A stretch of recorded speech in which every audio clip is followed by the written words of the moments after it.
birth name, not wanting to be confused with Kitty MacLeod. I have read with some interest the novel you so kindly sent, and which will be returned to you shortly through the post. It is beyond doubt the most regressive tale about Ireland, about the Irish, written by a citizen of this country within the previous century, or, quite possibly, within more than several centuries past. A haunted castle, whatever were you thinking? And the ghosts we are asked to believe are actually present, not even justifying their appearance as the objects of a favoured brain. Soon you will be writing about leprechauns in little people and pots of gold, and hags and seers and kingdoms hidden under the earth. Forgive me, or rather, don't forgive me, because it must be said, you've disgraced your native land and all the people in it. And your attitude toward the Anglo-ascendancy? Cannot the past be relegated to the past? Are we expected to have our righteous wrath aroused by misdeeds committed so many years ago? Have we not advanced beyond the eternal cries against wrongs inflicted upon our ancestors long departed? Please allow me to offer some explanation for your misguided efforts. I have been informed that your husband, Aaron MacLeod, nephew of the estimable Kitty MacLeod, is an American and reputed to be a writer. It is my surmise that he, not you, wrote this abomination.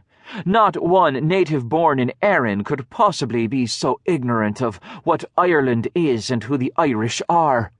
Only an American of Irish descent, still wallowing in complaints long since exhausted, would dare to insult current Irish sophistication by claiming that ghosts roam the land and are seen and accepted by adults educated in Irish schools and reared in modern Irish ways.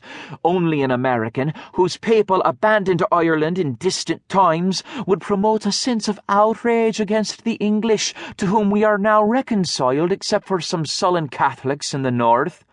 The British, after all, have become our most active trading partner and a ready market for Irish exports. I do hope this exoneration, this naming of your American husband, is, for your sake, applicable. Allow me, in charity, to assume so. One thing more. I suggest that your husband renounce all literary pretensions and, with your assistance and at your insistence, invite you, a born Irishwoman with no doubt tales of her own to tell, to take his place at the computer while he becomes for once and forever a caper of pigs. I most strongly propose it. The future of Irish letters demands it. Most sincerely, Fiona O'Toole. During her time as a writer, Lolly, if she had not lost all her mirth, had been deprived of a goodly portion of her characteristic enjoyment of calamity. Uncertainty and doubt, as well as fears for her self-sufficiency, were emotions so new to her that she lacked the equipment to control, if not conquer them. Only when, with cheerful impatience, she had been schooling Aaron in the joys of slopping pigs, did she again become herself, a reversion now completed thanks to Miss O'Toole's brutality.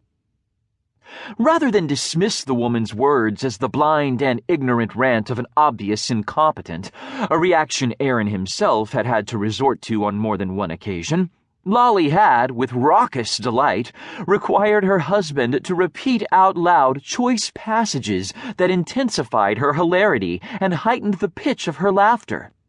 She was, however, disappointed that Miss O'Toole had failed to properly disdain the plot's resolution: to be rid of the ghosts, blow up the castle.